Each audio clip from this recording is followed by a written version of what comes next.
그럼에도 인생은 흐른다. 우리에게 주어진 짧은 시간. 사람들은 인간의 수명에 관해서 짓궂은 자연의 섭리라며 불평을 늘어놓습니다. 애초에 타고난 수명이 얼마 안 되는 데다가 주어진 그 짧은 시간조차 순식간에 흘러가 버리기 때문입니다. 대부분 남은 인생을 준비만 하다가 어느새 삶의 막바지에 접어들고 말죠. 이렇게 스쳐 지나가는 삶을 아쉬워하는 이는 평범한 사람들만이 아닙니다. 위인조차 인생을 찰나처럼 느끼며 그 안타까움을 노래했습니다. 역사의 길이 남을 위대한 의술가인 히포크라테스는 인생은 짧고 예술은 길다라는 말을 남겼죠. 철학자 아리스토텔레스 또한 현자라는 칭호에 걸맞지 않게 자연의 섭리에 불만을 표시한 적이 있습니다. 자연은 어떤 짐승에게 인간의 5배에서 10배에 달하는 긴 수명을 선사했지만 대단한 업적을 세우는 인간에게는 훨씬 짧은 시간만을 허락했다. 진짜 문제는 인생을 허비한다는 데 있습니다. 문제는 우리의 수명이 짧은 것이 아니라 인생의 시간을 너무 많이 허비한다는 데 있습니다. 인생은 충분히 깁니다. 우리에게 주어진 시간을 잘 활용한다면 위대한 업적을 이루고도 남을 겁니다. 하지만 대부분 사치를 즐기고 무관심하게 살면서 선하지 않은 목적을 추구하는 데 시간을 낭비합니다. 그러느라 삶은 미처 깨닫지도 못하는 사이에 쏜살같이 흘러가 버리죠. 그러니 인간에게 주어진 수명이 짧은 것이 아니라 우리가 인생을 짧게 만들고 시간이 부족한 것이 아니라 우리가 시간을 함부로 쓰는 겁니다. 엄청난 재산도 주인을 잘못 만나면 금세 바닥납니다. 반면에 몇 푼 안 되는 돈이라도 주인을 잘 만나면 알뜰살뜰 잘 쓰이듯 타고난 수명 또한 적절히 활용한다면 결코 부족하지 않을 겁니다.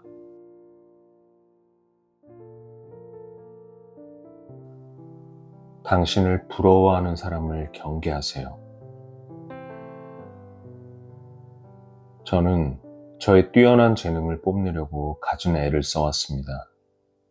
그런데 이는 오히려 적의 화살을 유도하는 표적이 되었습니다. 저를 시기하는 자에게 약점을 드러낸 셈이 되었으니까요.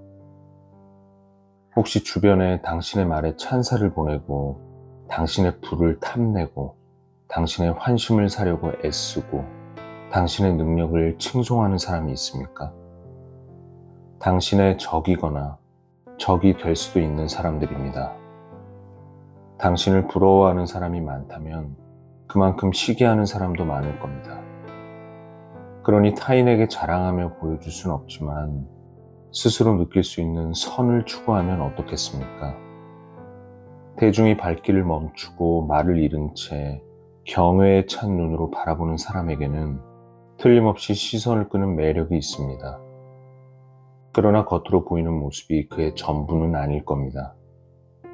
그 사람의 내면에는 남모를 고뇌가 담겨 있답니다.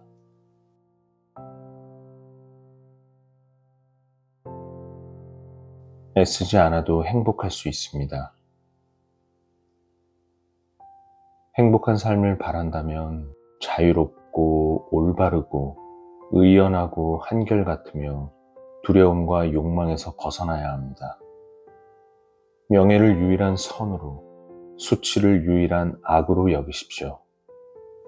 이외의 것들은 행복한 삶에 어떤 영향도 미치지 못하고 최고의 선의 가치를 더하지도 빼지도 못하는 사소하고 무가치한 요소일 뿐입니다. 이런 원칙을 지닌 사람이라면 굳이 애쓰지 않아도 언제나 명랑하고 행복하게 살 수 있습니다. 가지지 못한 것에 욕심내지 않고 자신에게 주어진 것에서 기쁨을 찾기 때문입니다. 이에 비하면 비루한 육체가 누리는 찰나의 쾌락은 하찮고 우습지 않겠습니까? 행복한 이들은 스쳐가는 쾌락과 통증 따위는 아무렇지 않게 흘려보낼 수 있습니다.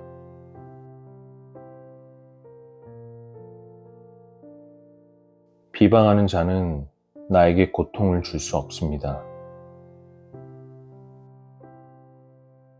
지혜를 얻어 악덕에서 멀어진 현자는 주변 사람에게 쓴소리를 늘어놓습니다. 하지만 이는 상대방을 향한 미움이 아닌 관심에서 비롯한 말입니다. 현자는 생각할 겁니다. 나를 향한 비난의 말이 들려올 때면 마음이 아프고, 내가 아닌 나를 비난하는 상대방이 걱정되기 때문이요. 완벽을 미워하고 미덕을 해하는 사람은 언젠가 선을 얻을 수 있다는 희망을 포기한 것과 같소. 재단을 업는다고 신을 해하지 못하듯 나를 비방한다고 나에게 고통을 줄 수 없소. 오히려 그들의 사악한 의도가 낱낱이 드러날 뿐이요. 현자를 둘러싼 비방은 최고의 신 제우스에 관한 신화에서도 나타납니다.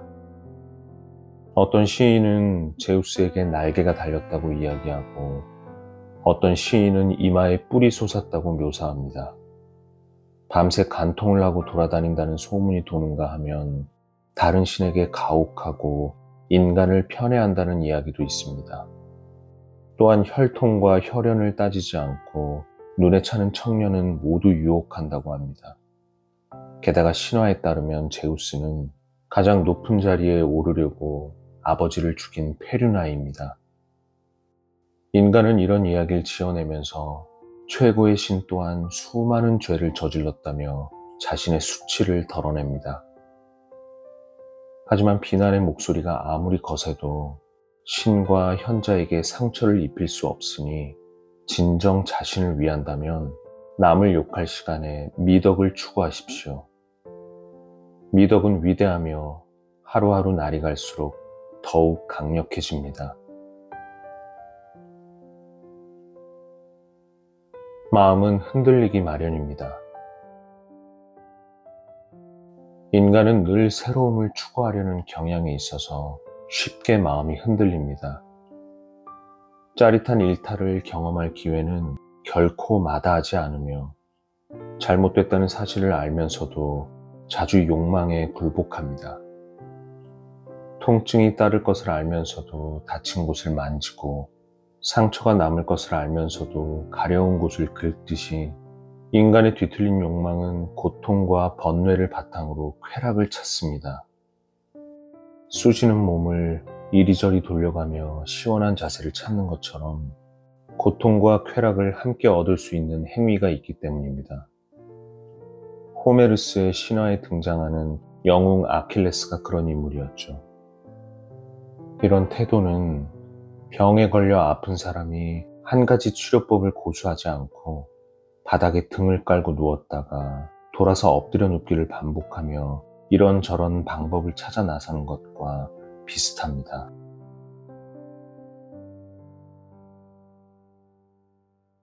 무엇보다 자신을 정확히 평가해야 합니다. 저는 죽은 것처럼 사느니 죽는 게 낫다는 쿠리우스 덴타투스 장군의 말에 동의합니다. 죽기도 전에 살아있는 사람 명단에서 제외되는 것만큼 안타까운 일이 어디 있겠습니까? 하지만 나라를 위해 봉사하기에 좋지 않은 시대에 태어났다면 여가를 즐기고 학문을 정진하는 데 더 많은 시간을 쏟아야 합니다. 항해를 하다가 바다가 거칠어지면 배는 항구를 찾아 무트로 들어오듯 당신도 나라에서 놓아줄 때까지 기다리지 말고 스스로 그곳을 떠나십시오.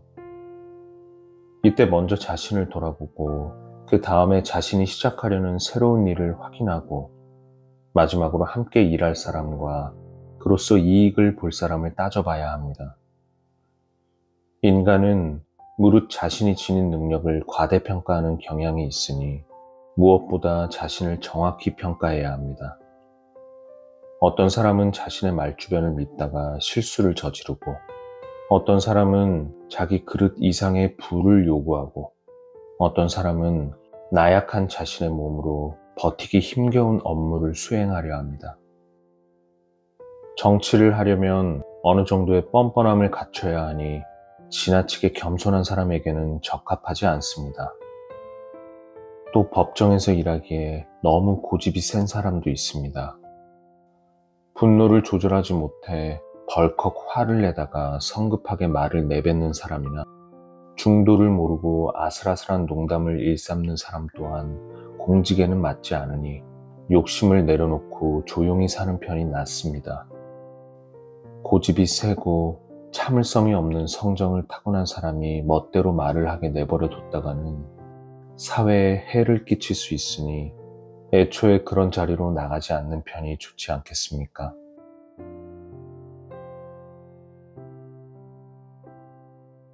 매사 불평불만을 일삼는 사람은 피해야 합니다. 우리가 현자만 가까이 하고 따를 수는 없습니다. 수세기에 한 번씩 출현하는 현자가 그리 쉽게 눈앞에 나타나겠습니까? 사실 가장 덜 나쁜 사람이 곧 가장 좋은 사람 아니겠습니까? 플라톤이나 크세노폰, 소크라테스 학파를 따르는 사람 중 괜찮은 인물을 찾거나 카토와 같은 시대에 태어난 사람을 고른다면 썩 괜찮은 우정을 쌓을 수 있을 겁니다. 다만 당대에는 끔찍한 범죄를 일삼던 잔혹한 악인 또한 많이 태어났습니다. 선인이 그의 능력을 증명하려면 악인이 필요하듯 카토의 가치를 제대로 평가하려면 반대되는 인물도 살펴보아야 할 테죠. 무엇보다 요즘에는 선한 사람을 찾기가 아주 어려우니 기준을 조금 낮춰도 좋을 듯합니다. 우선 매사에 불평불만을 일삼는 무리만은 피하길 바랍니다. 어떤 상황에도 우정과 의리를 지키는 사람이라도 옆에서 쉴 새 없이 불평을 늘어놓는다면 평온을 찾기 어렵기 때문입니다. 한탄하기보다는 웃어 넘기세요. 사적인 슬픔의 원인을 없앤다고 인간의 악덕이 사라지지 않습니다. 우리는 때때로 인류를 향한 분노에 사로잡힙니다. 소박함은 거의 보이지 않고 순수함을 알아주는 이는 찾기 어려우며 이익을 따지지 않는 선인은 자취를 감췄습니다. 법에 어긋나는 행동으로 성공한 사람이 수없이 많습니다. 그들의 타락으로 엄청난 이익과 손실이 발생했습니다. 지금껏 울타리 안에만 머물던 야망이 천한 영광을 누리고 있음을 생각하면 마음이 어두워집니다. 마치 미덕을 가질 수도 가져봤자 얻을 것 하나 없는 것처럼 느껴져 깊은 우울감에 휩싸입니다. 따라서 우리는 대중의 악덕을 미워할 것이 아니라 우습게 봐야 합니다. 헤라클레이토스는 군중 앞에 설 때마다 울었지만 데모크리토스는 웃었습니다. 헤라클레이토스에게는 인간의 모든 행동이 비극처럼 보였지만 데모크리토스에게는 희극처럼 보였습니다. 우리는 데모크리토스처럼 현상을 가볍게 받아들이고 관대하게 견딜 수 있도록 노력해야 합니다. 인생을 한탄하기보다 웃어 넘기는 편이 더욱 인간답기 때문입니다. 웃는 사람은 우는 사람보다 인류에 더 큰 기여를 하기 마련입니다. 웃는 사람은 희망을 품지만 우는 사람은 어리석게도 잘못을 바로잡을 여지조차 찾지 못해 눈물을 흘립니다. 웃음을 참지 않는 사람은 터져나오는 울음을 견디지 못한 사람보다 위대한 정신을 지녔습니다. 웃음은 가장 온화한 감정 표현이니 이 세상 무엇도 심각하거나 불행하게 여기지 않음을 의미합니다. 인간에게 기쁨과 슬픔을 주는 원인을 하나하나 따져보면 인간의 모든 행동은 태초와 같고 인간의 삶은 수태보다 고귀하지도 진지하지도 않으며 인간은 무에서 태어나 무로 돌아간다는 비온의 말이 옳았음을 알 수 있습니다.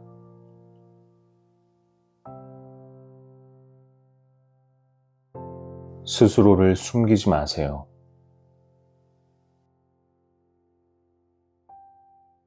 누구에게도 자신을 솔직하게 드러내지 않고 꾸민 모습만을 보여주면 괴로움의 원인이 됩니다. 많은 사람이 타인에게 보여주기 위한 거짓된 삶을 살고 있습니다. 이들은 평소 자기 역할에서 벗어난 모습을 남에게 들킬까봐 끊임없이 스스로를 관찰하며 괴로워합니다. 누군가 눈길을 줄 때마다 평가를 받는다고 생각하면 결코 근심에서 벗어날 수 없을 겁니다. 의도치 않게 가면이 벗겨지는 일 또한 다반사겠죠. 이뿐만 아니라 원하는 대로 자신을 꾸미는 데 성공한다고 해도 항상 가면을 쓰고 있는 사람은 불안에서 벗어나지 못하니 행복한 삶을 살 수 없습니다. 반면 순수하고 꾸밈이 없으며 스스로를 숨기지 않는 사람은 즐거움을 누리며 살아갑니다. 하지만 모두에게 너무 숨김없이 보인다면 사람들에게 무시를 받을 수도 있습니다. 무엇이든 지나치게 가까워지면 업신여기는 사람이 있기 때문입니다. 물론 미덕은 가까이에서 관찰되어도 멸시당하지 않습니다. 만약 이러나 저러나 타인의 비판에 노출될 수밖에 없다면 가면을 쓰며 괴로워하기보다 순박하게 살면서 즐거워하는 편이 낫지 않겠습니까? 다만 자연스러운 삶과 경솔한 삶에는 큰 차이가 있으니 언제나 중용을 잃어서는 안 됩니다.